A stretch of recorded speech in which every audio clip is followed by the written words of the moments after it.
എല്ലാ കൂട്ടുകാർക്കും പുതിയൊരു വീഡിയോയിലേക്ക് സ്വാഗതം. രേഷ്മയാണ് കേട്ടോ. അപ്പം അമ്മ വന്നിട്ടുണ്ട്. അമ്മയ്ക്ക് ഇനി ഇപ്പോഴേ പോവണ്ട ജോലിക്ക്, അമ്മ വീട്ടിലുണ്ട്. പിന്നെ ഞങ്ങൾ മീനൊക്കെ വാങ്ങിച്ചു കേട്ടോ. ചൂട മീനും വാളയും കിട്ടി. ഇവിടെ ചൂടയെന്നാണ് പറയുന്നത്, നെത്തോലിക്ക് കേട്ടോ. വാള താണ്ട് ഈ മീനാണ് വാള. ഇതുമാതിരി നീളത്തിലുള്ളൊരു മീനാണ് വാള. അപ്പോൾ ഇത് ഭയങ്കര വില. മീനിൻ്റെ ഒന്നും അടുത്തോട്ട് അടുക്കാൻ പോലും പറ്റുന്നില്ല. എന്നാലും നമുക്ക് അത്യാവശ്യമല്ലേ, അത്യാവശ്യമല്ല അങ്ങനെയുള്ള മീനൊക്കെ കൂട്ടണ്ടേ, അത്യാവശ്യമല്ലേ എന്ന് പോലും. അപ്പോൾ അതിന് വേണ്ടി വാങ്ങിച്ചതാണ്. പിന്നെ എന്താ ഈ മീനിനാണെങ്കിൽ ഇതിൻ്റെ ദേഹത്താണെങ്കിലുണ്ടല്ലോ, നമ്മുടെ CD കാരലിൻ്റെ പുറത്തൊരുമാതിരി വെള്ള കളർ സാധനം ഉണ്ടല്ലോ, അതുകൊണ്ടുള്ളതാണ് ഇതിൻ്റെ പുറത്തുള്ളത്. പിന്നെ നീളത്തിലിരിക്കുന്ന മീനാണ്.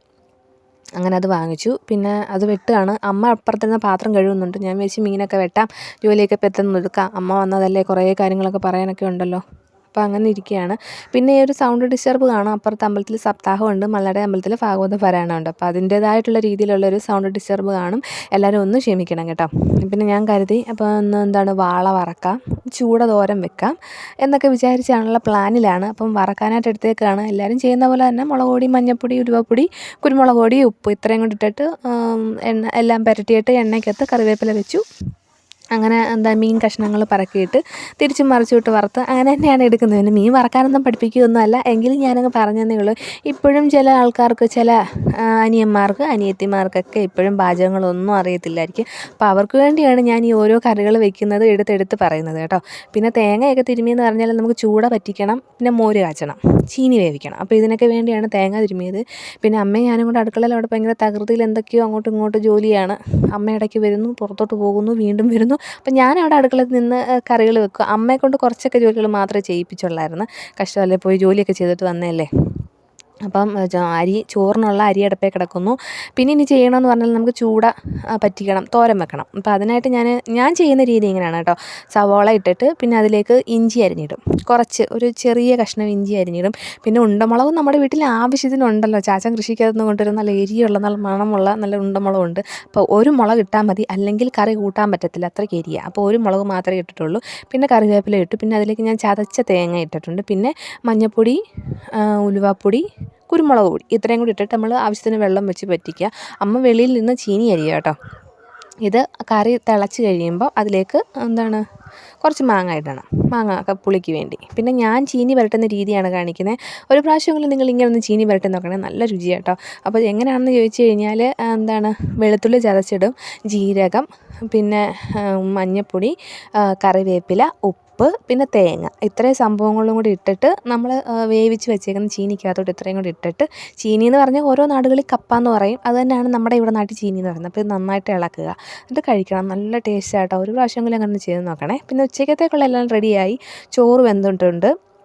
പിന്നെ മോര് കാച്ചി, പിന്നെ നമ്മുടെ ചൂട പറ്റിച്ചതുണ്ട്, തോരൻ വെച്ചത് ചൂട പറ്റിച്ചതുണ്ട്, പിന്നെ വാള വറുത്തതുണ്ട്, പിന്നെ ചീനി വേവിച്ചു. ഇത്രയും സംഭവങ്ങളായിരുന്നു ഇന്നത്തേത് ഉച്ചക്കത്തേക്കുള്ള ഊണ്. അങ്ങനെ പിന്നെ എന്തായാലും റെഡിയാക്കി. പിന്നെ ചാച്ചന് ഞാൻ ചോറ് വിളമ്പി കൊണ്ടു കൊടുത്തു കേട്ടോ. പിന്നെ ഞാൻ നിങ്ങളൊരു സൂത്രം കാണിച്ചു തരാം.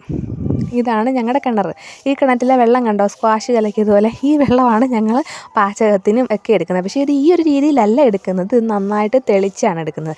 അപ്പോൾ അതെങ്ങനെയാണെന്ന് ഞാൻ കാണിച്ചു തരാം. അപ്പോൾ ഇത് ഗ്ലാസ്സിനകത്ത് കാണിക്കേണ്ട, കിണറ്റിൽ നിന്ന് ഡയറക്റ്റായിട്ട് കോരി എടുക്കുമ്പോൾ ഈ വെള്ളത്തിന് ഈ ഒരു കളറാണ്. പക്ഷേ ഇത് ഞങ്ങൾ നന്നായിട്ട് നല്ല തെളിച്ച് നല്ല കണ്ണീര് പോണ് കാക്കിയിട്ടാണ് ഞങ്ങളിത് കുടിക്കാനും കുളിക്കാനും തല കഴുകാനും പാചകത്തിനും എല്ലാം എടുക്കുന്നത് കേട്ടോ. വേണ്ട നോക്ക്, ഈ ഒരു രീതി. ആ കിണറ്റിലെ വെള്ളം തന്നെയാണ് ഇത് ഞങ്ങൾ തെളിച്ചാണ് എടുക്കുന്നത്. ഇതിപ്പോൾ എങ്ങനെയാണ് ചെയ്യുന്നതെന്ന് ചോദിച്ചു കഴിഞ്ഞാൽ, വാട്ടർ പ്യൂരിഫയർ ഒന്നും വാങ്ങിച്ച് വെച്ചിട്ടില്ല, നമുക്കതിനുള്ള സാമ്പത്തികമില്ല. കാരണം ഞങ്ങൾ വെറും സാധാരണക്കാരായിട്ട് ജീവിക്കുന്ന ആൾക്കാരാണ്. അന്നന്ന് പോയി കൊണ്ടുവന്ന് അന്നന്ന് അരി വാങ്ങിച്ച് ചോറ് വെച്ച് കഴിക്കുന്ന ആൾക്കാരാണ്. അപ്പം നമുക്കൊരു വാട്ടർ പ്യൂരിഫയർ വാങ്ങിച്ച് വെക്കാനുള്ള സാമ്പത്തികമൊന്നുമില്ല.